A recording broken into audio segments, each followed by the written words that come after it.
I can, well, if I remember how to do it, you can put the description and everything in while it's going live, which I didn't know how to do before. Why don't you do it for YouTube Studio? Oh, God. I hate YouTube. Wait, we're not live, are we? Yeah, we are on YouTube. Oh, well. Thank you to everybody who's joined us on YouTube. Demonetized, cancelled. We're not monetized anyway. I'm going to see how far we can push it. Don't do that. Susan, we're never going to get monetized if you do that. Nah, Susan Wojcicki isn't going to come after me. Right. Okay. Is it Sue Wojcicki? Susan Wojcicki? Switch account. Follow on Grid Talk. YouTube Studio. Where the hell are you? Monetized to demonetized, fast as possible. It's a speed run. We can go through the entire career arc of like Shane Dawson in about 2 minutes. Without the millions of subscribers. No. It's the end of career arc when he's got none again. So if I can't remember how to do this, it's not the biggest thing. Let's do this though. I know there is. Have you seen a video of the last lap of like Mazepin almost like blocking Schumacher on the straight? He's trying to overtake him coming to the end of the race. Moved under the last minute. It's really dangerous.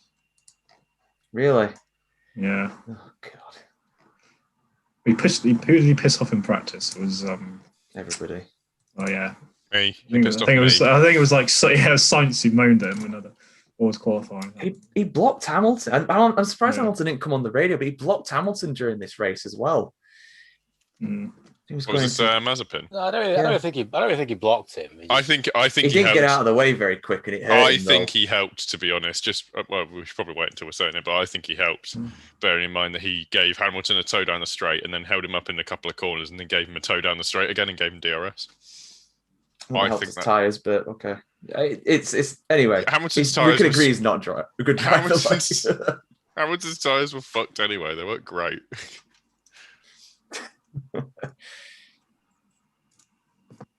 I saw a news article that was saying he was calling for criticism for like Lewis Hamilton and other people who were criticizing him for some of his antics in qualifying, and I'm like, that is not how that works.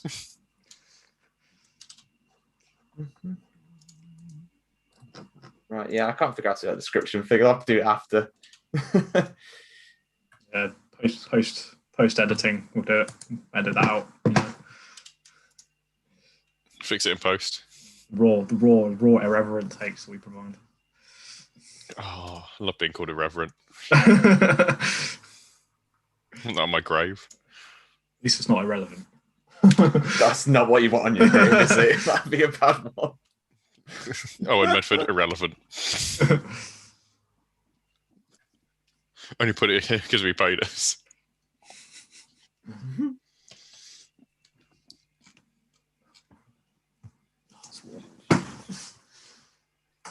It is hot, isn't it? It's not sunny it's not here, hot, but it's humid. Yeah, it's kind of overcast here. It's been getting like slowly cooler. I was working outside Wednesday and Thursday, and it was hot Wednesday and it was cooler Thursday. Oh yeah, during the middle of the week it's boiling. It's nice, but it was comfortable yesterday. Yeah, it was perfect yesterday. Yeah, it was a nice breeze yesterday. Went to an arcade place in Leeds. That was quite nice. Right. You pay like 16 quid and you get like as long as you want on all their arcade machines. It's great. Sweet. Right. Let's get these standings up. Oh my days. What? Just a crazy result. Just look at the results. I'm going to get them up now as well. Who on earth would have predicted all that? I'm really annoyed that I didn't put a bet on any of that. Probably needed after all the criticism from Monaco. Yeah, it was not a good race in Monaco. No on-track overtakes. Checo's on 69 points. Nice. Right, lads, we're ready to start. God's sake.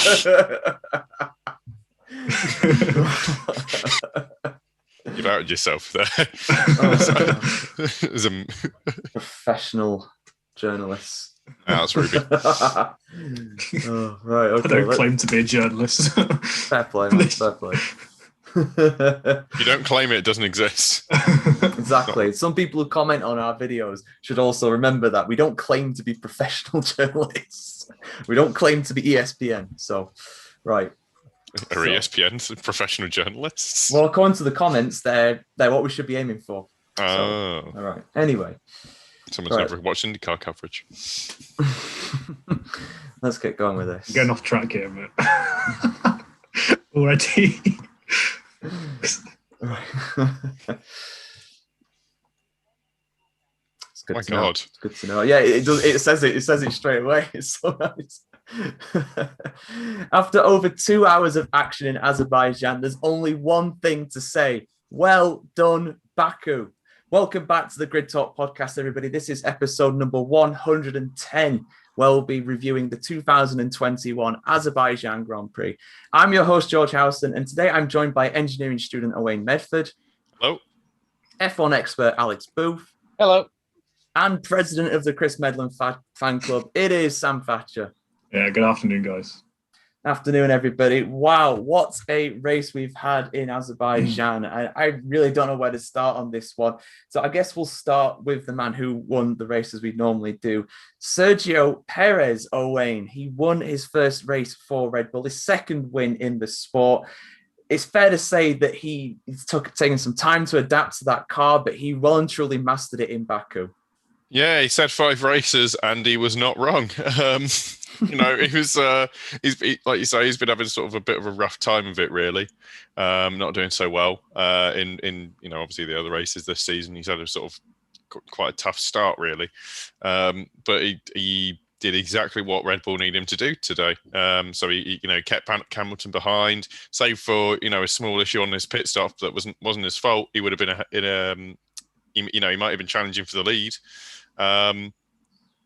And yeah, he did excellent. Obviously, it's really unfortunate what happened to Max Verstappen there. That brought out was obviously the second, the red flag period.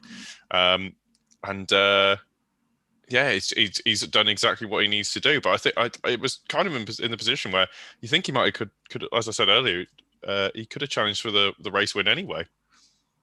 Yeah, he had a poor pit stop, and he would have been a lot closer to Max Verstappen had it not been for that. But being in second place ahead of Hamilton, he jumped Hamilton in the pit stop phase. He was used by Red Bull to kind of just back Hamilton up, I think, a little bit. I think if he was allowed to run his own race, yeah, he could have been challenging for the lead earlier on. But he inherited the lead because of Verstappen's tyre failure, and we will get into that, obviously, as we go further down the grid. But yeah, Sam, a bit of luck for Sergio Perez, but it's fully deserved. He's good round Baku, we know this. And yeah, he kept the lead at the restart, obviously helped by Hamilton's mechanical failure. But, he kept his head clean. And there we go, first win for Red Bull. And he's back up into third in the championship now. Yeah, so this is like what Red Bull have been looking for when their second driver, of course, they've gone through Gasly, they've gone through Albon, and obviously they didn't think they were quite cut the mustard for the second seat of Red Bull. I think this kind of justifies why they brought Perez into the team. He's going to be there to be the rear gunner for Verstappen in future races if they need him. And yeah, he's going to be there to pick up the scraps if anything happens ahead of him, which I don't think either Gasly or Albon really did. You can maybe argue that the Red Bull car this year is a bit more capable of winning races than it has been in the past 2 years. But at the end of the day, you still have to be there to pick up on these like little things that might happen in the race ahead of you. So yeah, I'm very, very happy for Checo. He's such a good driver, and yeah, as he said, in Baku, he just seems to come alive. I believe this is his. He already had 2 podiums here before, I believe, and this is his third one, obviously on the top step. So yeah, very happy for him. To be honest, I don't think he's in the title fight, but we'll see what happens in the coming races. Yeah, I agree. I don't think he's quite in the title fight. It is between Hamilton and Verstappen, both those guys not scoring today. No Valtteri Bottas as well. So Perez's 25 points is absolutely massive for Red Bull and the constructors in particular. I think they've got a 26-point lead now over Mercedes after this round, which is very good going indeed.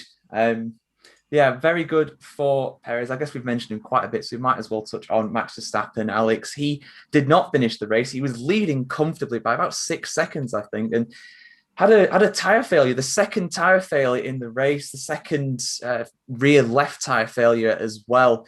I think Pirelli are going to come under some fire after this one. Yeah, there's going to be an interesting debrief at Pirelli after this.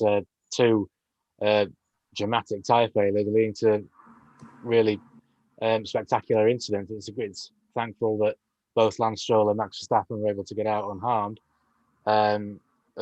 It's such a shame for Max because he drove a fantastic race. He looked set for a great victory.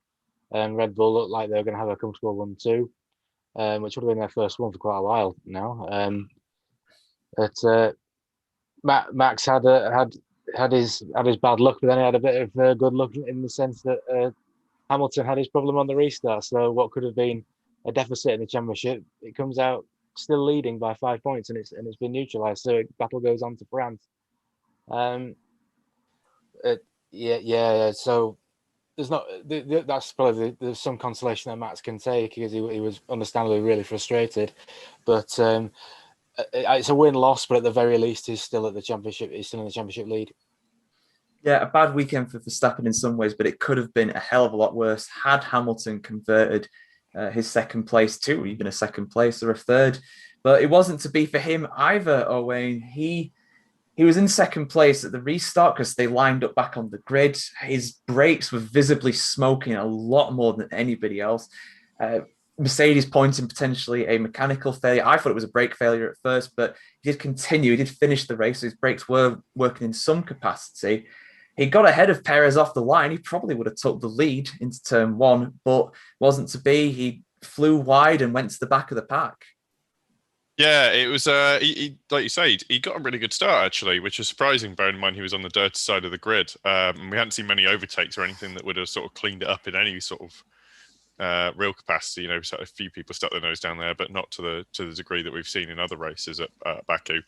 But yeah, I think it was something to do with, I think on the radio in Part Ferme, where you heard him talking about their sort of brake magic setting for restarts and safety cars and things like that, and it seems to be that you know, they were saying it was locked on, so that obviously changes your brake balance. And you saw him go actually quite far down to Mazepin and Mick Schumacher, when actually, if you look at the replay, he came on fairly quickly at, you know, a decent enough speed. He didn't have to do a 3-point turn or anything like that. So it could be that there's some sort of mechanical failure that's happened, or some sensor failure that's happened at Mercedes.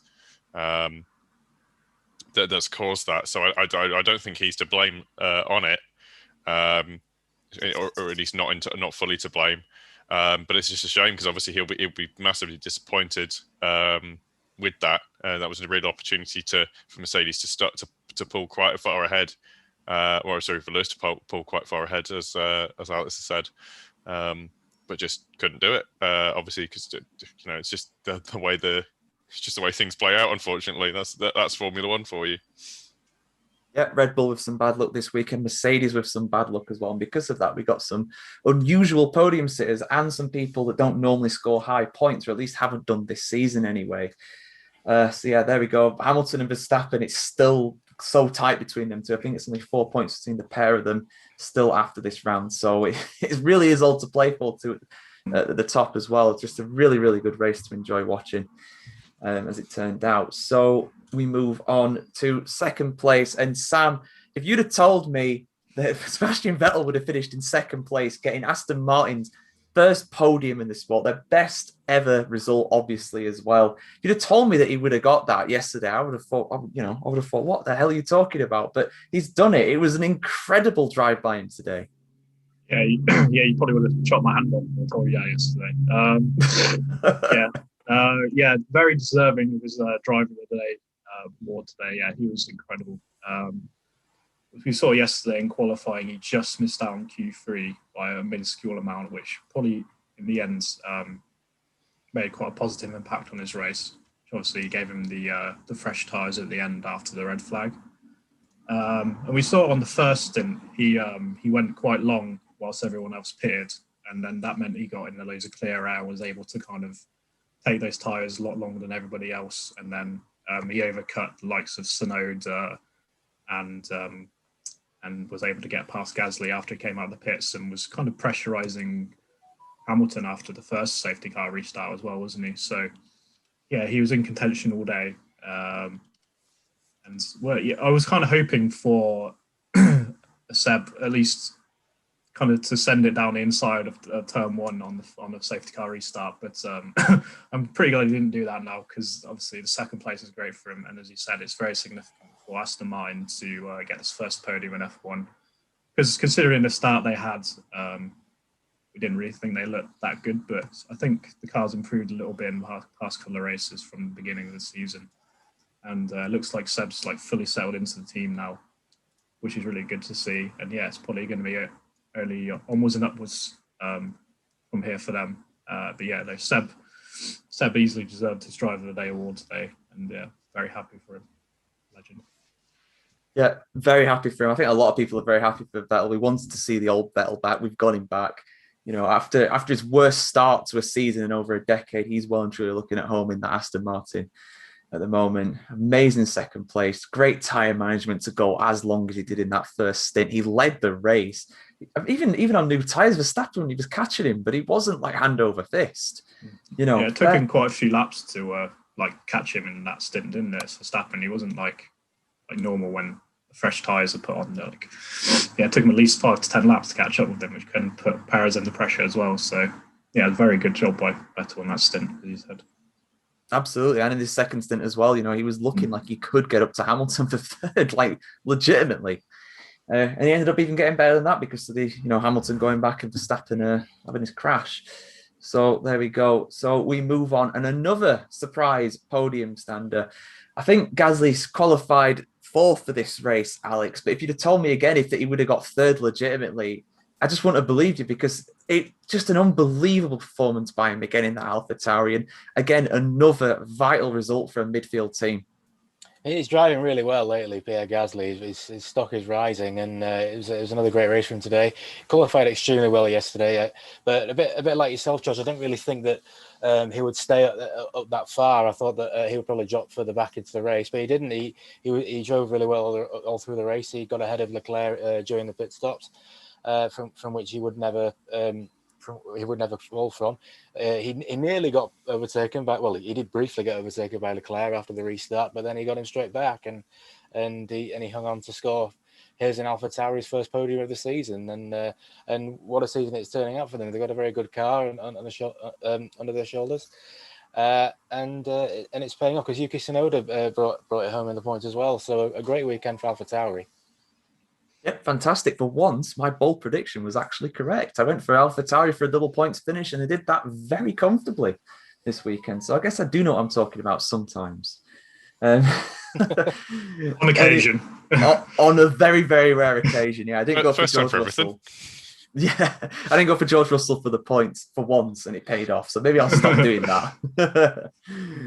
Moving on. So fourth place and just off of the podium, Alex just mentioned him there. It is Charles Leclerc. Now, he got the pole position, back-to-back pole positions for Ferrari. Who would have predicted that this season? Like, they are much improved, but that is just incredible. That car over one lap is fantastic. It did struggle a little during the race, though, Owain. I think Ferrari have probably set up that car to be incredibly quick over one lap, but over a race, it still struggles a little bit. But saying that, still a great result for Leclerc today. Yeah, I think they were sort of saved by the antics later on in the race, to be honest. Like you say, they're not. The car doesn't look great to drive over a race run. It's sort of the opposite Mercedes, or at least right sort of the short term. If you look back over the last couple of Grand Prix, Mercedes have had a car that's not so great in qualifying and has decent enough race pace, and the opposite is true for Ferrari. Obviously, like I say, it kind of the shaken up order helped Leclerc, I think, because otherwise they were sort of running down in sort of eighth and 13th and things like that, and it didn't look so great for them. But obviously the sort of the result that matters is the one that they have at the end, and Charles Leclerc to bring it home in fourth, and that's 12 valuable points for probably what's going to be ending up being the top of the midfield battle. I mean, I know it doesn't matter with Ferrari's finances, but that's incredibly important. Absolutely, it's pride for them at the end of the day. I mean, this year realistically they're aiming to get third place, and I think at the moment, as the results are, they are in third, just a little bit ahead of McLaren. Ferrari have 94, McLaren have 92. So, yeah, so tight. So tight, yeah, between them two. I still think McLaren, they might just edge it. I think Ferrari are very good at street tracks, but we'll see. They've really turned a corner recently. France will be a big challenge for them. That's a much more conventional track. And so far, McLaren have done a little bit better than them, at least at most of those tracks. Speaking of McLaren, though, Sam, 5th place today was Lando Norris. Now, again, he benefited from the chaos in front of him. He was hanging around the edge of the points. It was looking like a decent drive considering his penalty after qualifying, which I still think was really harsh, but rules are rules. You got to respect them. They don't mess around on red flags, as Nicholas Latifi found out today as well. But yeah, 5th place for Lando Norris. A good day for him overall in the end. Yeah, as you said, he's definitely one that's kind of gained 2 or 3 places from the things that happened ahead of him. Yeah, I agree with you. The penalty was extremely harsh because obviously he's kind of in a damn if you don't situation, because either he's going to be speeding into the pit lane with potential crash, or he has to go onto the straight. So yeah, as you said, it's a harsh penalty, and to get penalty points on his license was an additional kind of thing which probably didn't need to happen. But yeah, he had a pretty bad start because I remember he was getting just swallowed up by everybody around him. Then even Ricardo managed to get past him at the start. Then he managed to kind of stabilise himself, and he managed to keep Bottas behind him for the majority of the first stints, and then had a quite comfortable gap to Bottas by the time of the first pit stops, I believe. Then after that he had a bit more of a quiet kind of afternoon, just kind of minding his own business. Didn't get caught up in any like the chaos around him. So yeah, it's another good day for Norris. But for Checo's win, he might still been third in the drivers' championship. But he's still having an incredible season, and to finish 5th on a day where you don't necessarily drive that incredibly well is a great result, and that's going to be something that's going to help him come the end of the season, and help McLaren as well, as you said, with Ferrari, which, because we said, it's like incredibly close, and these points are going to be crucial come the end of the season that he's got today. Yeah, absolutely. It's really big result for them at the end of the day. Yeah, he's down to 4th, but he's still up there. He's only 3 points behind Sergio Perez. He is doing amazingly well, Lando Norris. One of the most improved drivers this season. I mean, he was already good, but he is really showing his quality this season. I think he's only 21 years old as well. Like, just he's like mature. He's matured quite a lot this season, I believe, in his kind of driving style. And everything in general, really. He was quite kind of jokey around, wasn't he, in his rookie season, but he's a bit more serious now, maybe. Yeah, so, weirdly, Ricardo coming into the team's actually made him more serious and more like he always had speed, but now he's got a presence. I think that drivers know when he's coming up behind him, like they're like, oh god, it's Lando, this is going to be hard. Is it a Dayglow orange McLaren? Is that well? It's going to help, isn't it? It's going to help. A lot bolder than the Gulf colours from a few weeks ago. So yeah, maybe that helped him. He's leveled up this season, no doubt about it. And I'm not really a McLaren fan or anything, but yeah, I'm happy to see them up there again for sure. Yeah, I always love to see the British teams and the British drivers doing well, and he's definitely doing very well. Moving on, so we in 6th place, and I had to double check this because I couldn't believe it. Fernando Alonso, Alex, ended up in 6th place. Now he was nowhere during the middle of this race. He let Carlos Sainz go. It was just like, go on, amigo, you're way faster than me. Just go past, do your thing. And then after the restart, he's ended up in 6th place. I want to see the onboard of that. It must have been an incredible last few laps for him. Yeah, the wily old Fernando strikes again at the restart. He made perfect use out of it and got up to 6th. As you were saying, the Alpine wasn't looking particularly strong in the race, and he was being overtaken, and because Sonoda got past him, and then Sainz as well, and he was out the points. It looked like game, set, and match for Alpine, but then they got a second chance with the restart. And I think with all the kerfuffle with Hamilton going off, it bunched the midfield up a bit. We saw. I think they were. I think they might have been behind Alonso, but Giovinazzi nearly went into the back of Ricardo, and that caused a lot of concertina effect as well. And Alonso was able to take advantage of all the toing and throwing there, and he did it in the way that Alonso does. I mean, he's always been very good at starts, Fernando Alonso. I mean, we saw in the McLaren Honda days when he would start quite far down the grid, and then come the end of the first lap, he'd be up in the top 10. So he's very good at that sort of stuff, and when you've not got the car, you need to make the opportunities like that happen, and he has done. And obviously, it's not where he wants to be, but it's a good result for him, and it's just demonstrating the talent he has.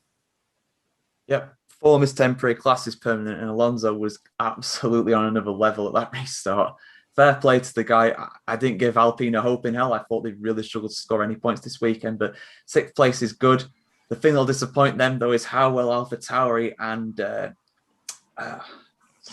Aston Martin, that's the one, yeah. So too many A's. There's a lot of A's on the grid. There's too many A's on the grid this year. Yeah, like when they were saying in the team name video, I was like, half the grid's called A. There's AlphaTauri, Alfa Romeo, Alpine, Aston Martin. That's nearly half the grid. It's manic. Speaking of AlphaTauris, though, Owain, it's Yuki Sonoda in 7th place, his best finished in the sport, his first points since the opening round in Bahrain, and he really needed that this weekend.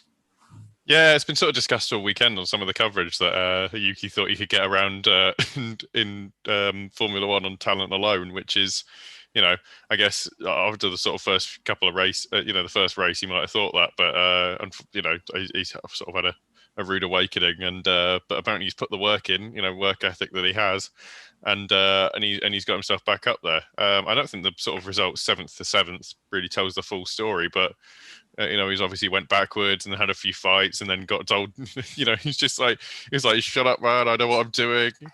Sort of echoes Kimi a bit, and he's just like really fiery on the radio, and he's and it's worked out for him. And that would look bad if he'd finished 13th or something like that. But he's stayed where he was, and he's been passed by the great Fernando Alonso. So I don't, I wouldn't. That's one of the things where I'd just be like, okay, fair enough. Like Fernando's clearly got, Yuki's good, but he's not sort of come back into the sport 2 years after your hiatus, and you've gone and done a load of other stuff. Good. Yeah, he's done really well this weekend. I tell you what, though, he acted exactly like we would at the radio. Like if Jeff was coming at us on the radio in the F1 game, so I was like, okay, push now. We'd all go, shut up, man. What do you think I'm doing? I am, shut up. Leave me alone. I know what I'm doing. It's literally that. That is. Shame we don't do mugs anymore. Yeah, that would go on a mug or T-shirt instantly. That one. Yeah, it definitely would do. All right, PR old store. You never know; it could come back one day, but we'll see. But you mentioned the restarts though, and yes, he did lose some places. He lost them to Alonso. He was not the only person by any stretch to lose a place to Alonso at the restart, but he was better at them, because I remember in Imola and Bahrain at the starts and restarts, he spun, he lost loads of places. He only lost a couple, so it's better. It's better for him. So there we go. I keep saying this, but another guy I didn't think I'd see in the points after around halfway through this race, Sam, was Carlos Sainz. Now, he was looking good in this race, but he had the incident where he ran wide at the castle section. He reversed back onto the grid, almost hit Giovinazzi, I think. That was a scary moment. But he got through, he rejoined. He looked like he was nowhere, really, but he's ended up in 8th and finished ahead of Ricardo again, which is really important for Ferrari's points total. Yeah. Prior to that mistake, he was kind of just milling about in 5th, wasn't really affect anyone ahead of him that much. And yeah, that mistake was just a classic case of not being able to warm the tyres up quick enough. First out lap on new hard tyres, going into the castle section, heavy braking. He's just locked up both his front tyres and run off into the run area.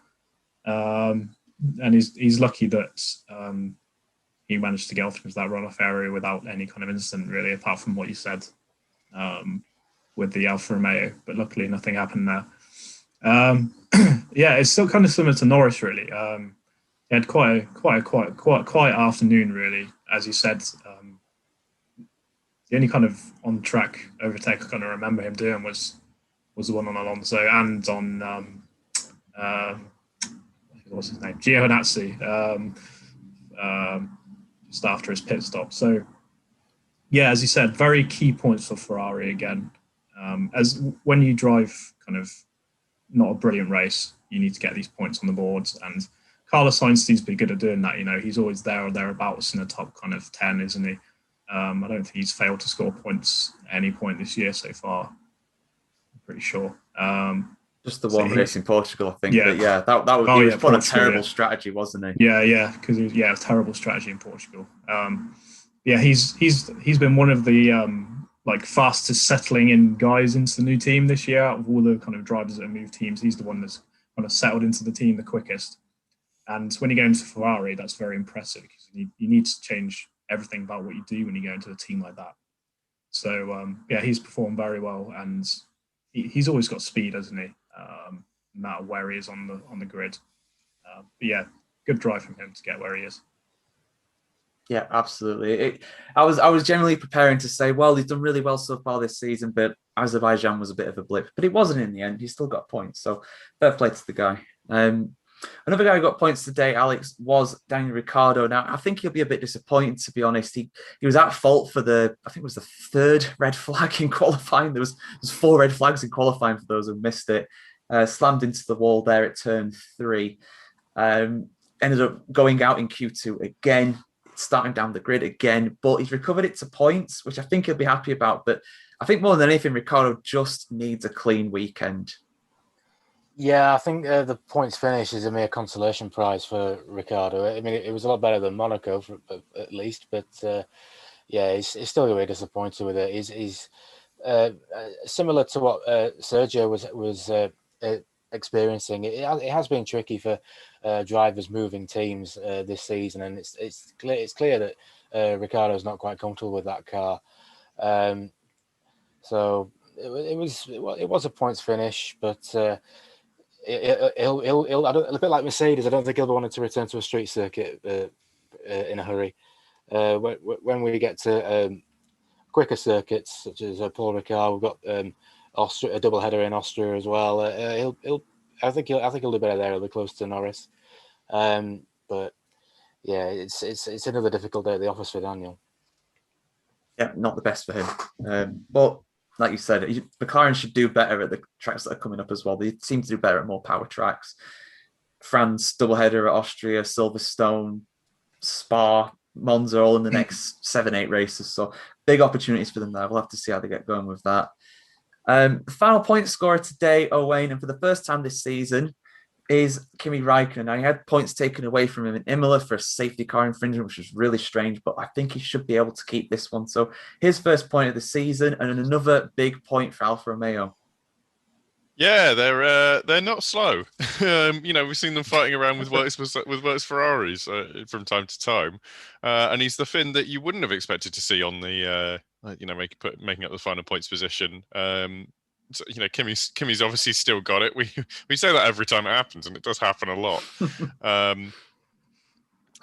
He honestly kind of had an anonymous race, really, for me. I didn't really see a lot of what he was doing. That might have just been the coverage, just because I'm blind. But he's turned up in 10th, and it might, honestly might have been the restart. I don't remember where I honestly don't remember where he restarted the race from. If anyone knows, that'd be great. I think he was 11th.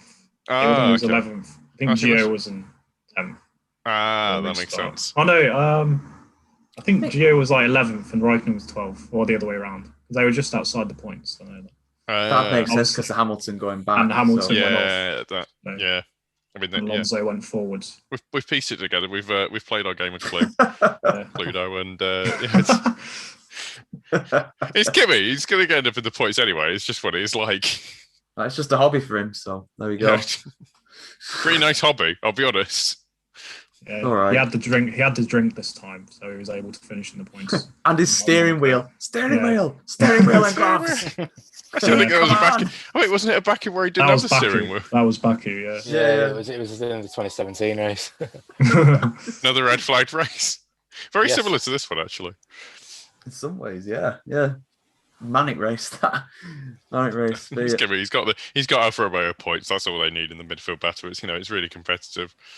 It's massive for them. It is. There's 2 points ahead of Williams and Haas now. That should probably be enough, to be honest. I With say how bad midfield those battle, two back are. marker battle. I didn't realise it was back marker battle. Yeah. Back marker, yeah. They finished Yeah. high enough. It'd be the loss of points, obviously, in Spain, but I don't finish highly enough. I thought they'd genuinely be sort of fighting Alpine and Aston Martin above. Not on today's form. No, apparently we've not. eyed them now. Oh yeah, so good for Alfa Romeo, but yeah, the results of the other midfield teams have kind of put any sort of challenge they can put together to bed, really. But they'll just be focusing on next year most likely, as it stands. We'll give a mention though to Antonio Giovinazzi. Sam, I mean, he got his first point out in Monaco 2 weeks ago. He got 11th place again. I think he's had 3 11th place finishes now. He gets so close so often, but solid drive by him at the end of the day. Kept his nose clean behind his teammate, which will be disappointing, but not the worst weekend for him by any stretch. No. Well, he did crash in qualifying yesterday, but that's in his turn. Whatever turn that was. Yeah. Whatever turn that was, they were all 15. They were all crashing into it. But yeah, apart from that, yeah, it was a decent race because he was one of those at the start that pitted really early along with Russell. So kind of like throw like a Hail Mary strategy, wasn't it? At the start to just do the whole race on the hard tyres from about lap 2. I don't know if that was a good idea looking back at it now because he might well have had another puncher had the red flag not came out. We don't know. But yeah, as you said, yeah, I think he's been driving well this season. Alfa Romeo is like one of those cars that's going to be fine for the scraps at the tail end of the points. And as you said, as long as they can beat Haas and Williams, I think they'll be happy with that. And I think this 2 points literally might be enough to get them that eighth position secure because Haas and Williams are going to be nowhere near the points, barring an absolute miracle. So, decent weekend for him. There's not a lot to say on Giovinazzi a lot of the time. I don't think he's one of those kind of anonymous kind of drivers that doesn't really have a lot going for him in terms of relevance, which is a bit annoying because I think he's a good driver. I want to point out he started at the back of the grid. Yeah, exactly. So coming from the back of the grid to that strategy might have worked well for them in the end then, it was another good drive from him, I'd say. Oh, he did beat Valtteri Bottas. That's something he doesn't normally do. So that's something. I mean, I don't want to be harsh on the guy, but if you look at the people behind him, it's like, yeah, you were gonna beat these with everything that happened to them anyway. We normally won't beat Hamilton, obviously, but what happened to him? He did overtake Bottas after the first safety car restart, I believe. Yeah, he did. I just remembered that.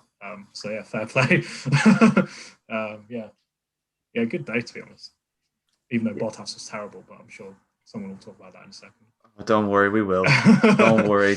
Honestly, I mean, you guys probably all saw the chat and what we were talking about during the race. I mean, oh my days, Alex, how bad was Bottas today? I mean, he did have the disadvantage of starting down in 10th. I'll give him that. He did help Hamilton out in qualifying. Fair play to him for that. But it wasn't as though he completely sacrificed his lap for it. He should have still been further up in qualifying. And in the race today, I know the Mercedes is not good in traffic, but oh my God, 12th place. If it wasn't already decided that he's going to leave Mercedes, I think it will be after this.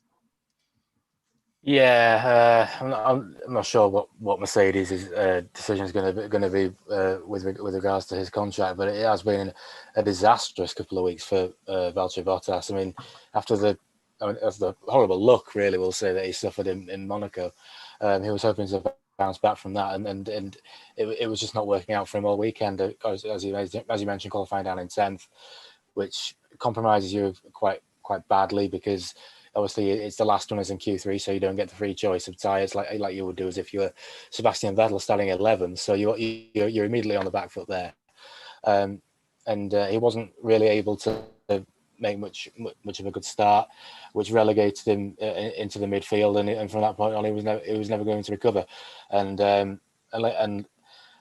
I think it was after the first safety car restart after Norris's accident. It seemed like he was caught badly offline. He was getting swamped by a lot of the field. I don't know what happened there. I don't know if it was the fact that he'd been left out on old tires or something like that, and he'd lost a lot of temperature. But he just seemed to be going backwards, and from there on, it was doomed. And after Lewis's mistake, stroke problem, they ended up being a 0 point score for Mercedes, which, you know, if you'd have told me that was going to happen, I would never have believed it. Mercedes is known for not just reliability, but strength and performance, and it was a massive blip, I would say, for them today. And as for Bottas, he really needs to grind a good result out, because it does not look good for his contract negotiations. I mean, I'm not Toto Wolff, so it's not my decision to make, but he needs to be performing, and at the moment he's finding it very difficult. He is indeed, yeah. I think it was Stroll's accident you were referring to earlier, not Norris's with the crash. But I meant Stroll. Did I say Norris? I meant Stroll. It's all right. So I was just thinking, wait, Norris? Oh wait, Stroll. Yeah, no, it's fine. I don't know why. I think I've Norris in my brain. I don't know why. I've done that before, because Lando and Lance are quite similar. I don't know why. That's what it is. Yeah. Yeah, it's an easy one to do. But I mean, just looking at this, Giovinazzi, Raikkonen, Ricardo, who else? Well, everyone up to Vettel. And yeah, Vettel, them 4 drivers all started behind Bottas. They all finished ahead of him. The only cars behind Bottas at the end were the Haas, Latifi, who had his drive-through penalty for the red flag infringement, and Hamilton, who ran wide at the restart. Absolutely dire, and that's in the second best car on the grid, like comfortably. Like, I think Red Bull were the fastest. That was pretty clear today. The second fastest car on the grid, arguably the fastest in clean air. I mean, Hamilton could have potentially won it had he not had the incident, had he not had a bad pit stop. Who knows? But it's just not good enough. If he was driving for Red Bull after that kind of performance, he'd be in the AlphaTauri. He was straight in there, no doubt about it. Helmut Marko would have him in there. Yeah, Dr. Marko wouldn't stand for that kind of performance. He would not. I mean, I've said it before. I've done my bad Toto Wolff impression before, but he's good. Toto Wolff is going to have Bottas's contract hovered over a shredder and just go, "Don't tempt me, Valtteri." So I honestly, after this, I'm seeing that happening. I mean, isn't Toto Wolff Valtteri Bottas' manager as well, rather than just he has the power to do that. So that it just makes it a very difficult situation for him, because it's his drive, not just his driver for the team he runs, but he's also his driver who's part of his program as well. So it's a really tough decision for him to make. It's not quite the same bond, but it's like father and son. It's like Lawrence Stroll having to make the decision for Lance, I suppose, not to such an extent, but it's similar. So it's something that they're going to have to think about with because how long is George Russell going to have to wait for his chance at the big shot? Because some of the team could come up and take him from Mercedes. Yeah, absolutely. I mean, Red Bull are ahead in the constructors. They've got a gap now, 26-point gap. That is, it's surmountable. You can do it by all means. You can get there. But Bottas, it doesn't matter what Hamilton does. If Verstappen and Perez are up there on the podium consistently, and Bottas is consistently down in the lower points or out of the race or even out of the points, it's not going to matter. They're going to lose the constructors. And I know it might be a bit of an overreaction after today, but if Bottas doesn't perform well for the rest of the season until the mid-season break, he could be out. It doesn't matter whether Toto's wants him to stay or not. If Mercedes hierarchy want a better driver in that car, they'll do it. If they can get Russell out of his Williams contracts. Bottas is now 6th in the Drivers' Championship now. He's I know potentially lost 18 points in Monaco because of the tyres. That's not his fault entirely. I know. It's not his fault, yeah. But like, that's still the other races he's not performed well in it, has he? I'm going to call it. I think he's gone at the end of the season. I think after the last 3 races that they've had and the interactions that you've seen between the team and him, externally, which you don't normally see with Mercedes. Like, people make emotional decisions all the time. I think he's gone, like, already. Just from the way it's been. You know, it's just obviously the antics that we had in, what was it? In Spain, where he did in Spain, with the sort of not letting Lewis through as easily as he really should have. You know, that I think it's one of those things where, bear in mind, it's sort of 6 of one, half a dozen of the other right now. It's one of the. I think that it could come out as like, you know, it's we've decided as you know, between the team and the driver, it's mutually beneficial if we part ways. Because honestly, I don't know what it is, but he just seems to have whatever the opposite of, you know, eating your Weetabix is. He just seems to do that every single race, unfortunately, right now. And I think that might be. I said it earlier, but I think it's done. To be honest, I think Mercedes will want Russell in as soon as possible after the sort of performances that we've had this season. It's a good time for a fresh start. It could also rest on how much. I mean, it shouldn't be. The answer should be not zero, but how much influence does Lewis Hamilton have over who's his teammate? That could potentially play a part if he chooses to stick around instead of, which he looks like he's probably going to do now. There was talk that before the season started that this might be his last year in Formula One, but I don't think it will be. No. But if he has a say on who's his teammate, he's not exactly going to be too disappointed if Bottas is staying where he is. I mean, he'll want to see Owen, but he'll want to see the team succeed. He loves seeing that. I think even I know what you mean, Alex, but I think there's going to be a point where it's like, I know you want to keep Bottas, but we can't keep doing this. We have to win the constructors. That's the thing. That's exactly what I was going to say. Lewis can, like, if he does have that control, he can exercise that control while they're still winning the constructors, and Valtteri's doing that. But if that's not happening, then I'm sorry, but the shareholders have to come in, because you got to remember these are businesses. Indeed. I can't remember who spoke last. I don't know who to ask the next one too. I'll go away. It was me, so I'll go away. Oh, it is a win. I got it right. Yeah. Well, it was a long one, the last one. Well, you get to talk about Mick Schumacher. So, do my eyes deceive me? 13th place, not unlucky for Mick Schumacher. His best finish in the sport so far. Away, he kept his nose clean. 13th place, best result for Haas this season. I think it will be the best result for Haas this season, probably too. Fair play to the guy. Good race. Yeah, no, he kept himself out of trouble. He didn't make the mistake. You know, he kind of learned from sort of Monaco and, you know, a fair other crashes from there. You know, I think there's a certain amount of he's a couple of tangles away, you know, in front of him, which were entirely possible based on what we saw at the restarts. You know, with the cars moving about like that and the way they were. You know, I personally think Lewis was actually lucky to not hit Perez, or Perez was lucky not to be hit by Lewis going through that first corner. So that could have caused all kinds of chaos and promoted him up all the way into the points. But yeah, that's a great race from Mick, to be honest. I think, to get himself up there, he's been helped a lot, obviously, but that's what Haas are looking for right now. And I think it's a real confidence booster, you know, regardless of the fact that there's been issues around. He's driven a solid race, and you know, if you're a driver just learning to get into the sport, and we know you might take a season to get up to speed on it, I think that should help him a significant amount to be like, you know, I'm only one place behind a Mercedes and in front of another Mercedes, you know, regardless of what happened. But he's done really well.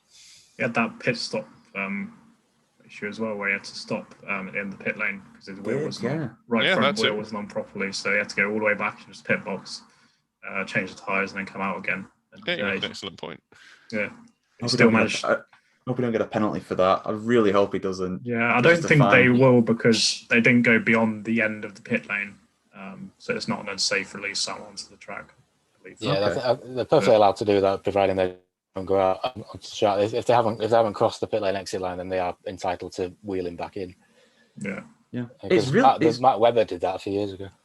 Yeah, I'm just looking at something now. This is unbelievable.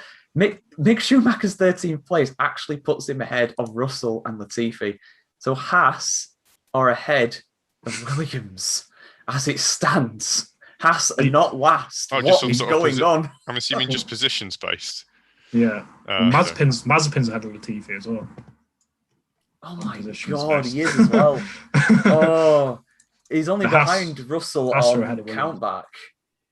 Yeah. He got three. He's got 14th places. Russell. Voldemort has 1. So yeah, he's almost level with Russell. Oh my days, what is going on? If Williams get last place in the constructors again, oh no, it's happening, lads. They're getting last again. This is ridiculous. What was it? What was it? Russell said at Monza in qualifying last year. It's like we need to not be in the fuck ups, guys, when things like this happen. Well, they're in them. They are actively in them at the moment.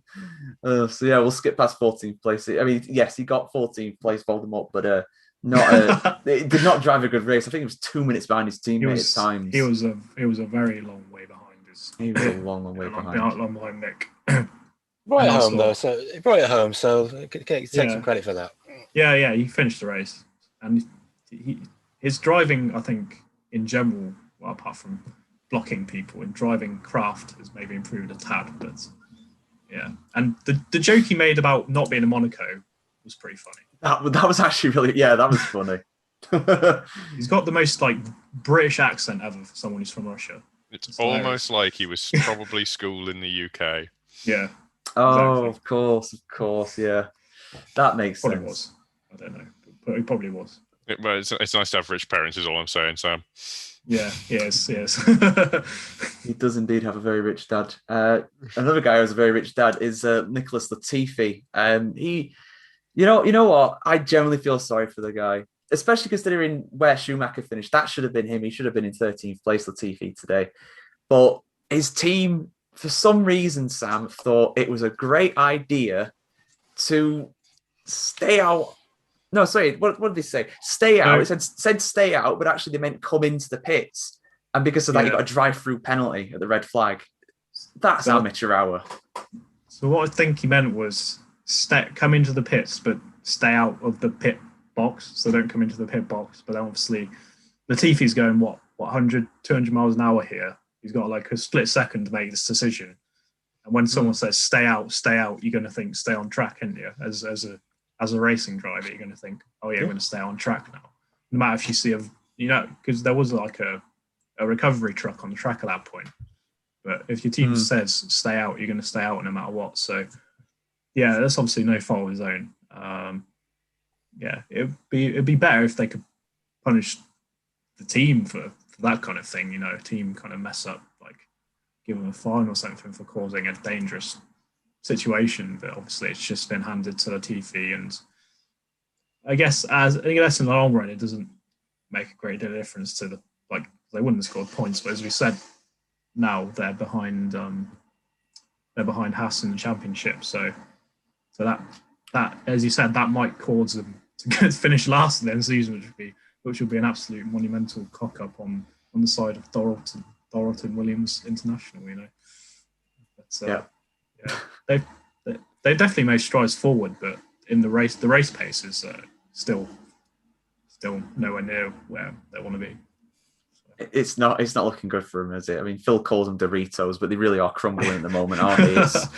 It's not good. It's really not good.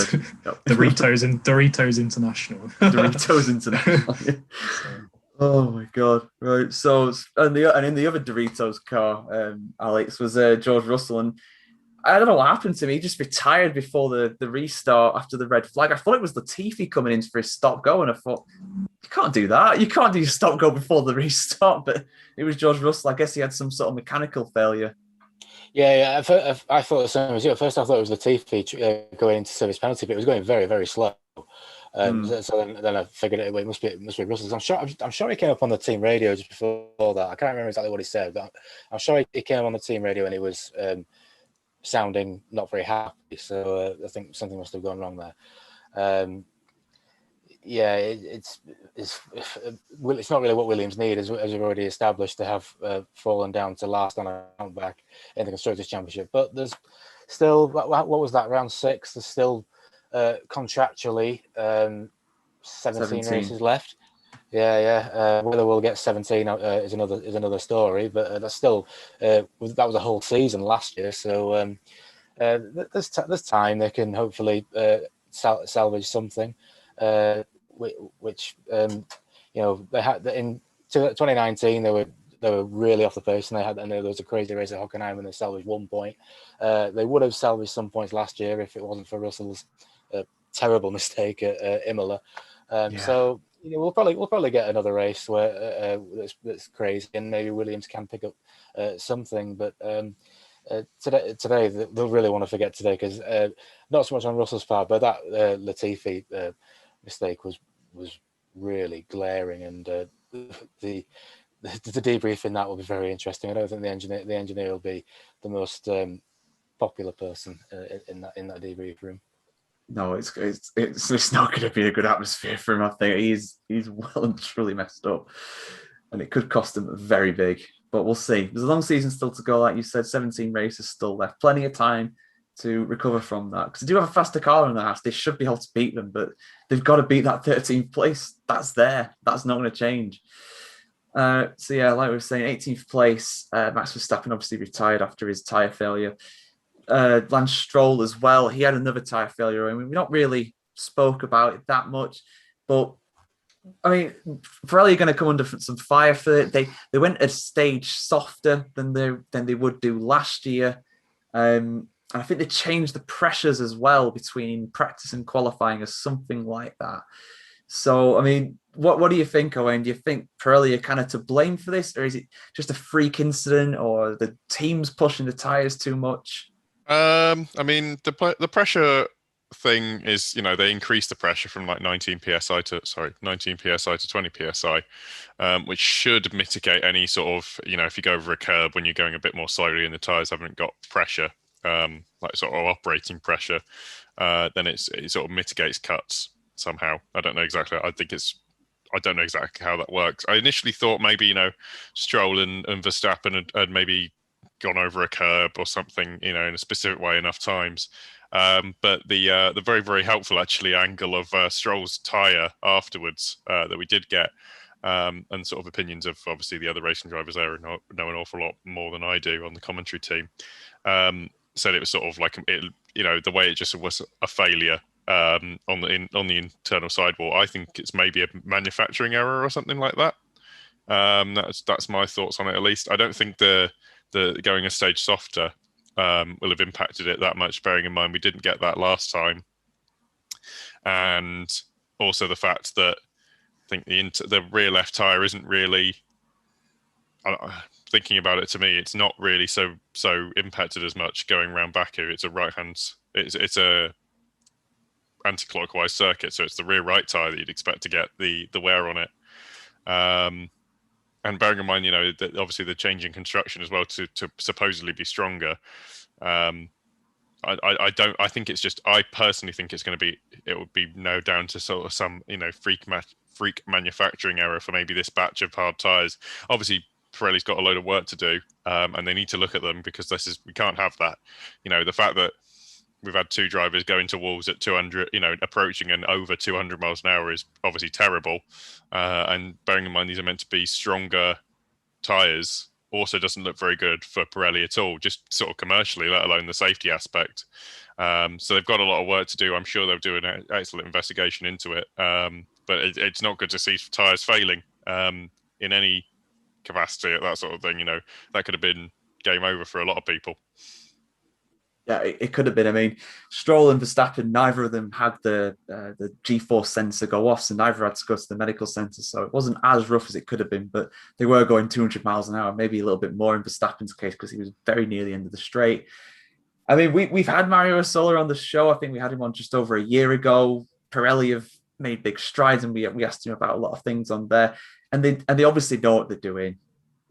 I've no doubt they'll do a proper investigation and figure out what's happened and prevent it from happening. And again, Pirelli have had a very good run, I think, recently. I mean, it was rough for them when they first started, especially 2013. But since then, on the whole, I think they've done a bloody good job. I mean, nobody talks about, the tyres were great this weekend. Nobody talks about that. It's always the mistakes we highlight. So it's important that they do something about this, though, because we don't want to see that.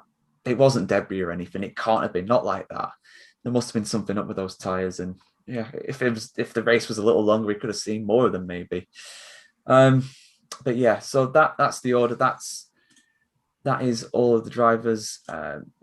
Except for Esteban Ocon, who tied after a few laps of a mechanical failure, but we can't really talk about him. It was like 4 hours ago now. He had a good 3 laps. Yeah. What was it, like a gearbox failure or something? Something like that. Yeah, smoke was coming out of the back. Something wasn't working. Something went pop. Yeah, and apparently it sounded like Andy caught a bag of rusty nails. So I imagine something's not meshing correctly in there. If it is gearbox or it's it's probably gearbox, to be honest. I imagine so. Yeah. He had a pretty anonymous weekend before that. Anyway, I think it wasn't really pushing for points or anything. Maybe. I saw Alonso do it. Reliability is not really Alpine's strongest point, is it? No. They've had a few retirements already, haven't they? It's not good when you got so few components to use for a whole season as well. 3 engines for 23 races. What the hell? That's nuts. You can take the Renault name out, but the Renault reliability will always be there. It's still a Renault engine. It's still a Renault. Still Renault. We're off the air in France now. We're off the air now. We don't get any downloads from there. Unsurprisingly. Where's the next Grand Prix?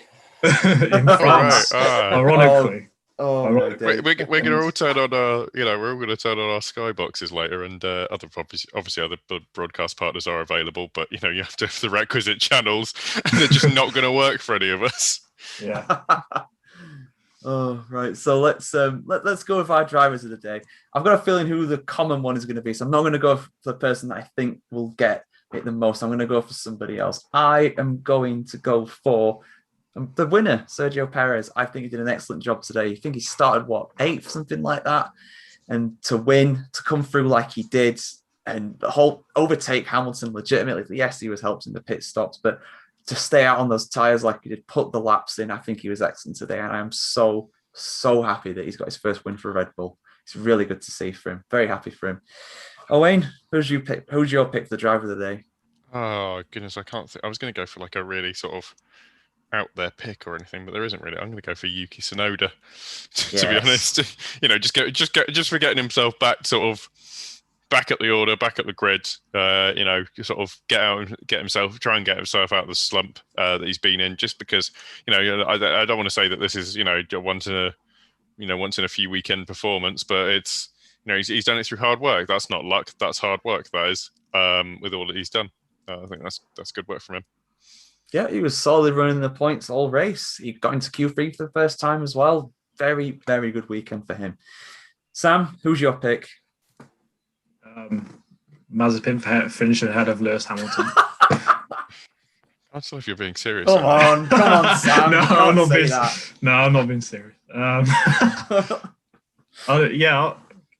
don't know. Just the whole podium, really. Every one of the guys on the podium were incredible today.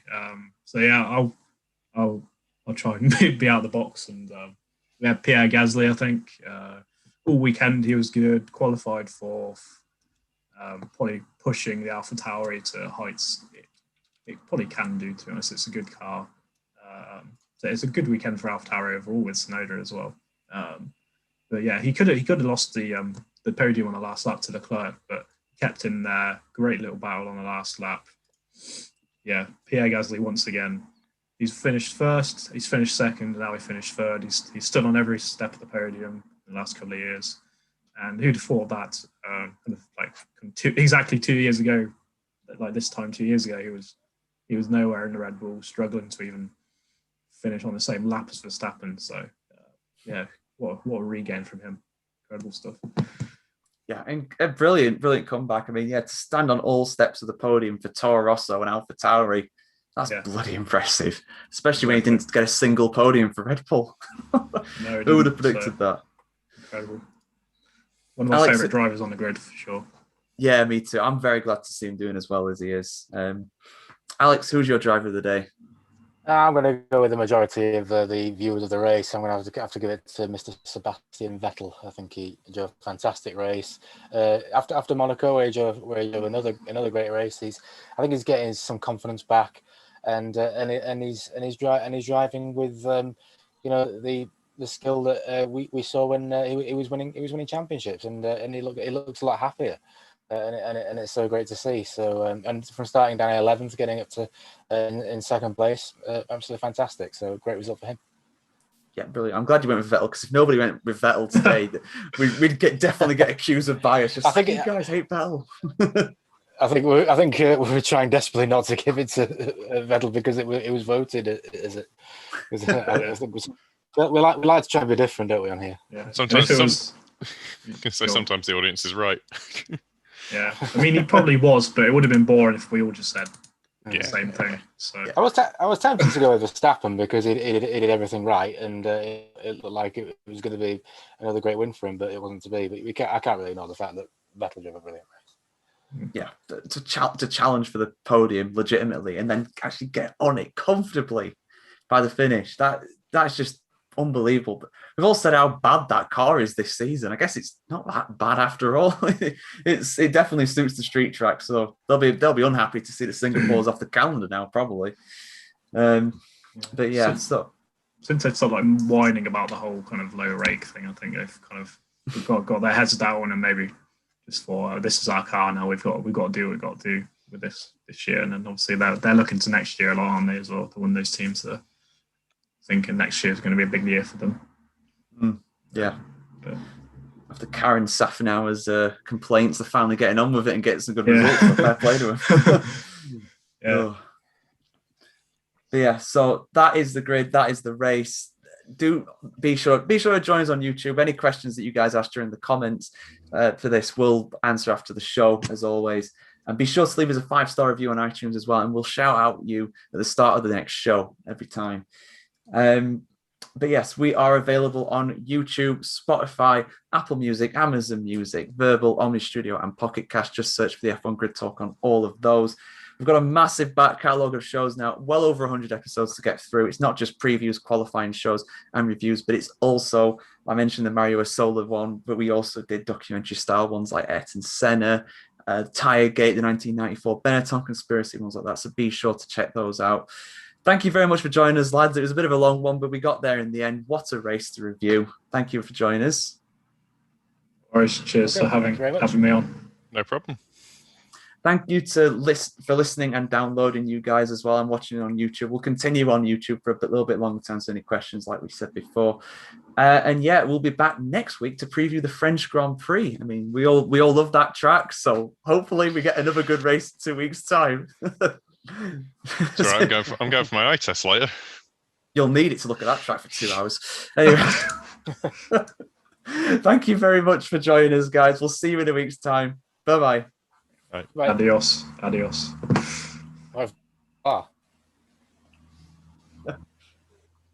we go. The recording has stopped. I hate that. Recording has stopped. Wait, they've added that in. Does that go out on the live stream as well?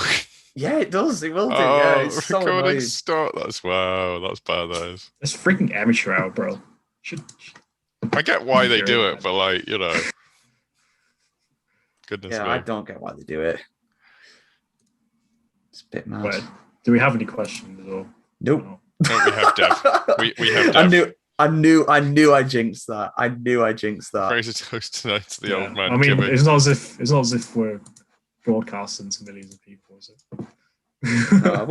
We're comfortably doing thousands though now. Thousands of people download this every time. It's brilliant to see. Like, that's crazy, to be honest. Our big aim last year was to get 1,000 downloads on an episode, and we just did it right at the end of the year. I think it was literally New Year's Eve. The Turkey review got 1,000, and now every episode, so even like the previews, I think Monaco preview got like 3,000 downloads, which is mental. It's like across like all platforms. Yeah, not including YouTube though. Not including the YouTube video. I mean, I think Bahrain, if you do all the downloads and the views on the video, it's like 4,000 comfortably. We got a lot of views on YouTube with that. Jesus. I know. It's great to see, isn't it? It really is. Yeah, it's good though.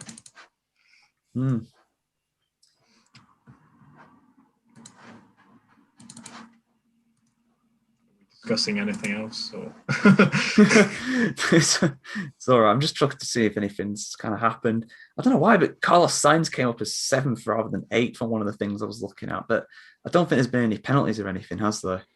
I don't think so.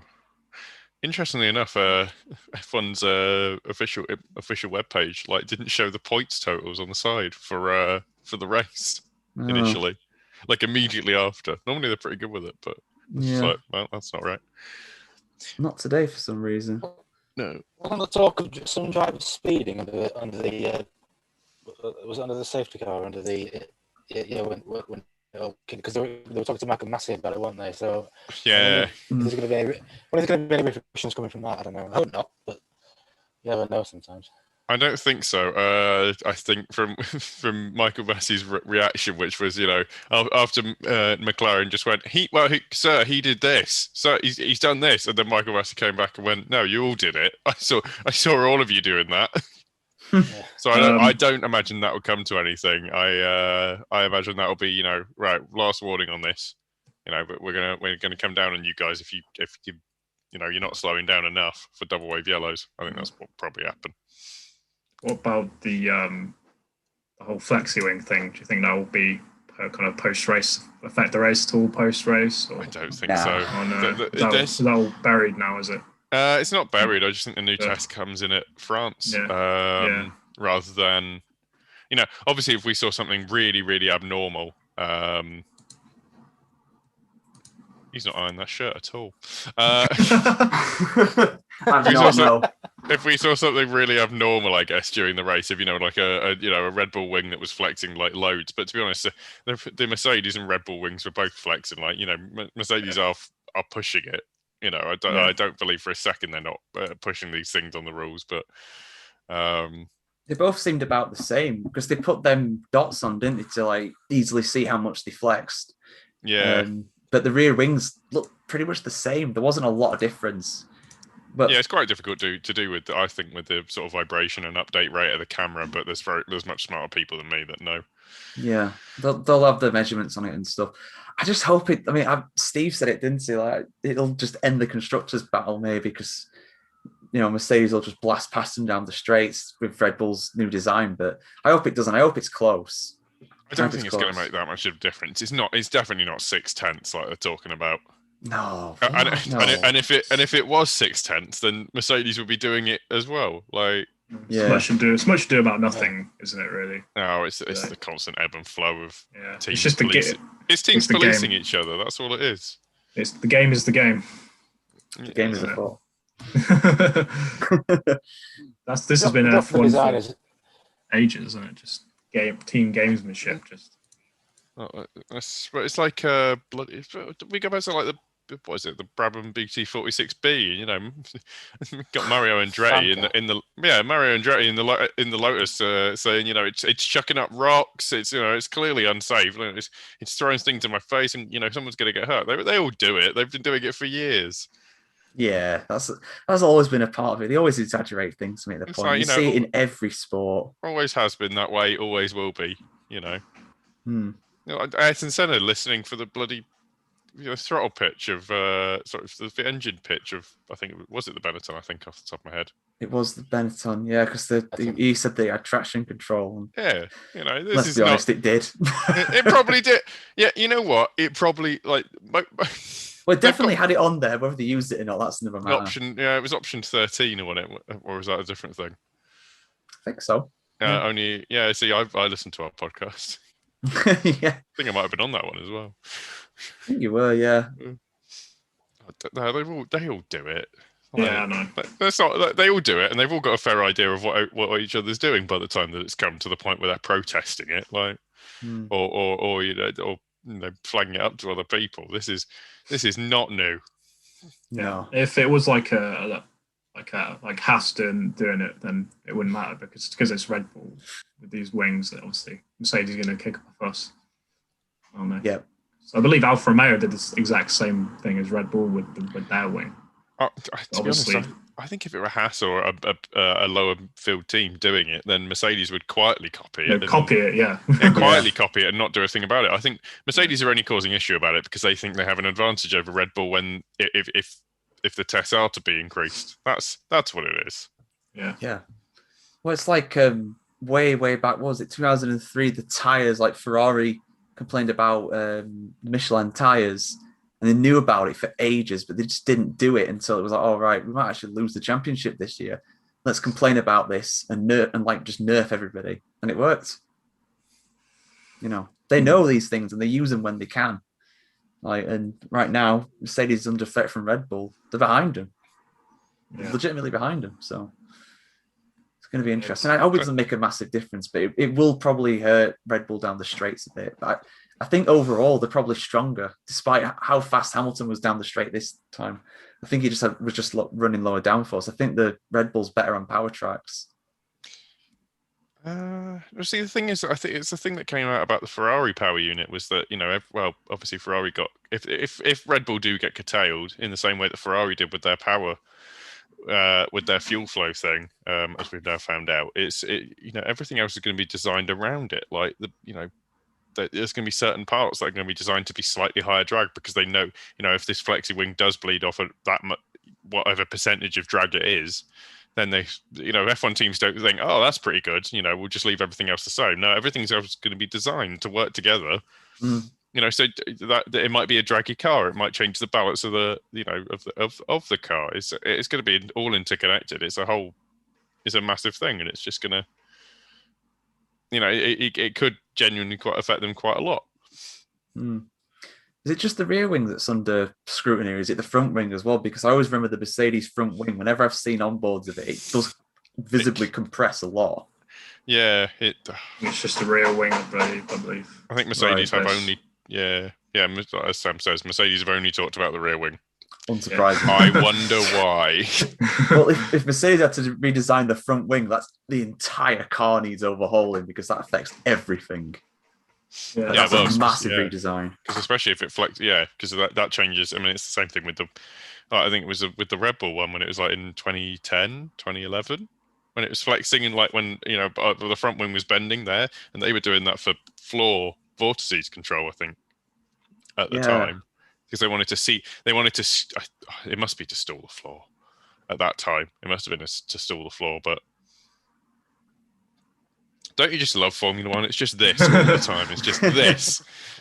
I love it. It's been a great season. I mean, 6 out of 7 races for me have been at least good. I'm proper enjoying it. This is when you got, you know, it's things like, no one really remembers it, but variable intake track length on that Ferrari developed. When was that? It was like okay, right. So the I don't even do mechanical engineering on any of this. Basically, if you in the intake plenum after the in the airbox, basically I said when. Oh, when? Oh, like 2004 to it was like 2004, okay. 2004 to 2008, and then it got banned after 2008, and then it got but back in the so from 2014 onwards, it was then re-allowed, I think. Oh. So it went away and came back, and it's a whole thing. That's Formula One. Yeah. Ban it, bring it back, ban it again. Look at next year, we've got ground effects coming back. Yes. It is. Yeah. I just really hope. I mean, it's not going to be as bad as last time. Yeah, no. I mean, in terms, the speeds that we're doing through corners will be interesting, but I just hope it just solves the dirty air thing, or at least gets rid of it enough to make it less of a problem. I believe it should do, because IndyCar is in the same. Oh, and IndyCar uses mostly ground effect for downforce, don't they? They do. Particularly on, I mean, you know, Indianapolis, and they can follow very, very close to Indy. Yeah. On the trimmed out wing, so it's mostly underbody downforce as well. Actually, no, it's the same with the LMP stuff as well. The one that's all mostly underbody now. Yeah. So yeah, it should because they can follow, so it should help at least. I hope so. It can't hurt. Hopefully. Can't be any worse than what it is now. Exactly. So, would they even need DRS if these I think it's going to still have DRS, but Still having DRS. I think it's good to have DRS. Just you've got to keep it around because if you change a bunch of factors and then they're changing essentially. I'd like to think of it as like one big factor. You can see with DRS whether it's needed or not, and you can also then have a reference point of like, well, if you keep this and this the same and then everything else is different, we know what changes when we change that. Yeah. George Russell tweeted that he's just signed some paperwork. I bet. Yeah, but that could be a mobile phone. No, it's a fake account. It's false alarm. False alarm. Fake account. Is it an autograph? Well, no, there was the thing. There was the thing about George Russell. I thought it was the real one. There was the thing about no, it's not verified. There was the thing about George Russell sitting on the Aston Martin pit wall, and then Aston Martin tweeted, "Yeah, the rumours are true. We've signed George Russell for 2021." I love the admin for that team. They've always been good, even back to the Force India days. They've always been banter.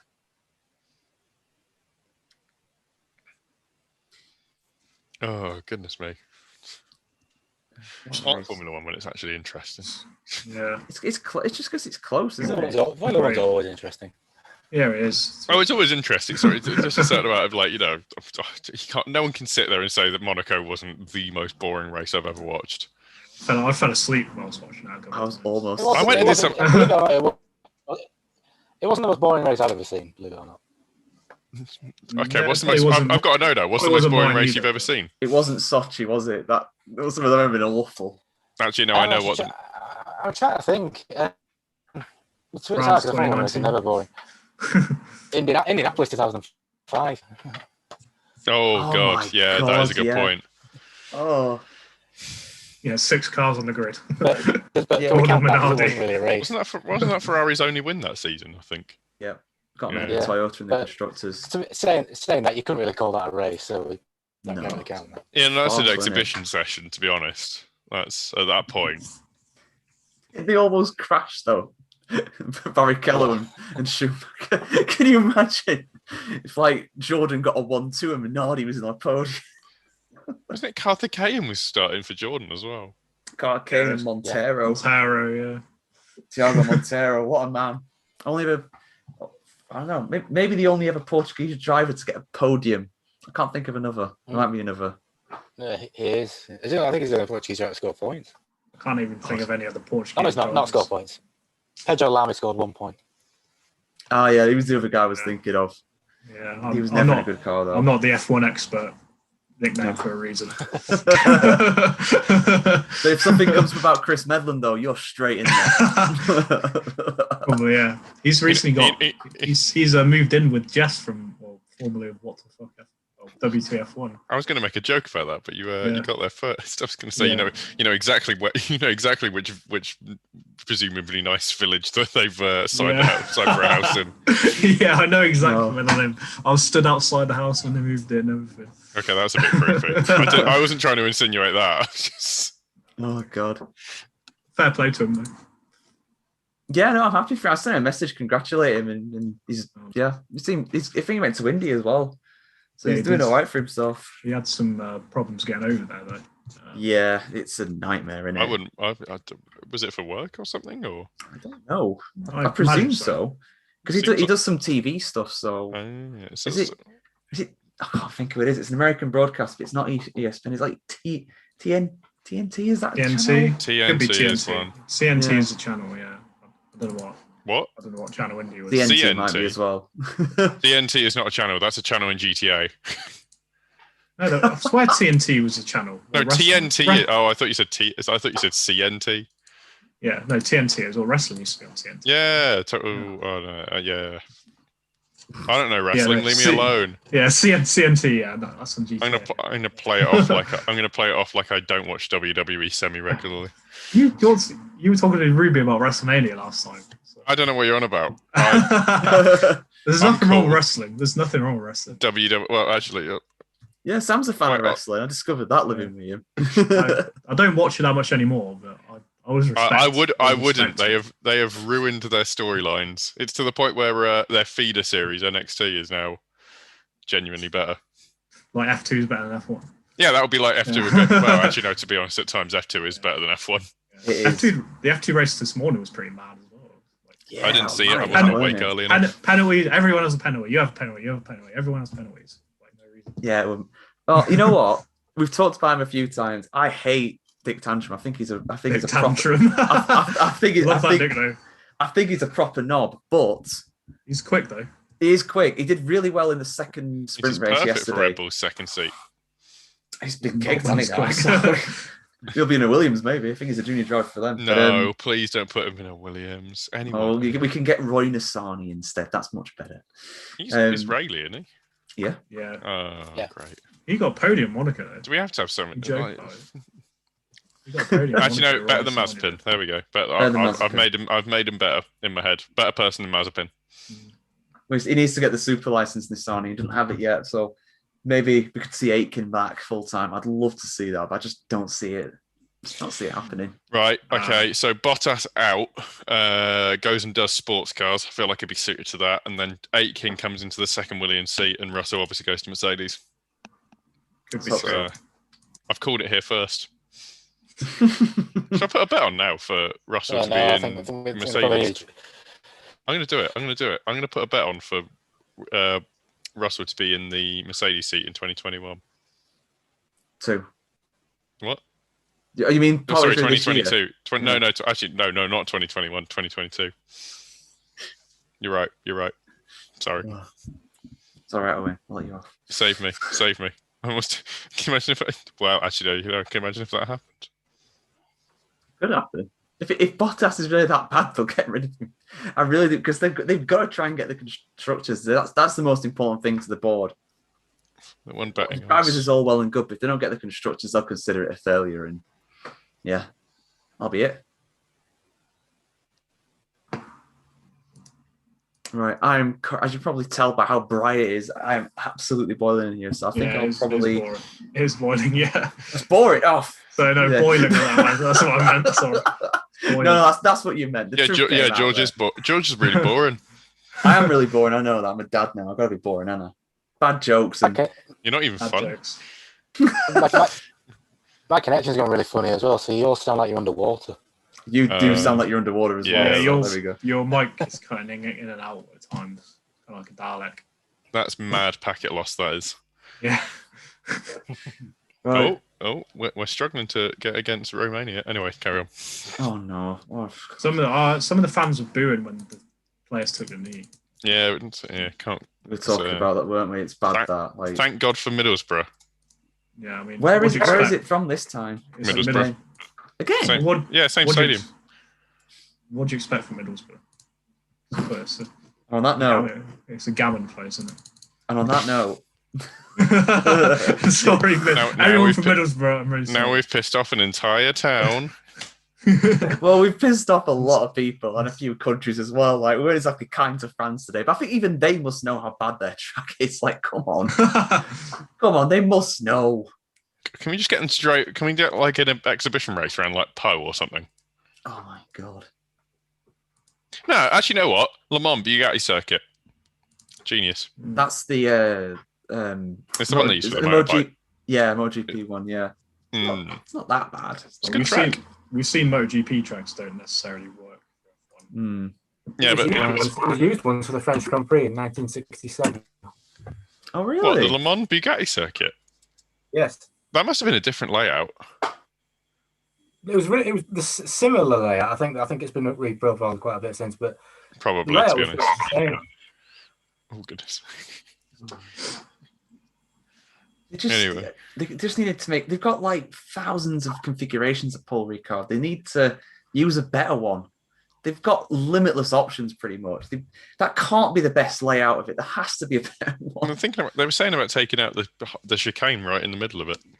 That at least Isn't increase that the only overtaking. place where they do overtakes though? Actually. I've got another idea. Have it around the full Le Mans circuit. It's coming up for the time it should be. Oh I'd my watch God. that. I'd definitely watch that too. But it's not happening. I can't see it happening. No, it's like how many laps would it be? It's about Formula One would probably be at about the speed of an LMP car, so that's 3 minutes. You'd probably do about 30 laps ish. Maybe 20. 30 laps or something. You'd have to change Formula One's cars so much for that. It's really bumpy. French Grand Prix. It's really bumpy though, because obviously, in places. I mean, it's kept well, obviously, but it is bumpy in places. Some bits of the back straight would be interesting in an F1 car. Yeah, it wouldn't be that bad. I mean, it would be narrow. Yeah. I'm going to slowly get you guys to watch endurance racing. Right. Anyway, maybe a few hours at a time, not a whole race. Well, they're only 6 hours at a time. Only 6 hours at a time. 24 8 hours of Portimao in about, I don't know, a week or so. Where can you watch all this stuff? Is that on like Sky? I don't have Sky Sports. No, it's on Eurosport, but also on the FIA WEC app or on their website. It's like 30 quid for the entire season. It's great. Only F1 was that cheap. Yeah, it's almost like supply and demand is a thing. Yeah, I don't use illegal streams for F1 at all. He's just saying that because he's out on YouTube at the moment. Right, I've got to go though, guys. Right, great chatting to you as always. See you in a bit, guys. See you later. Yeah. Bye.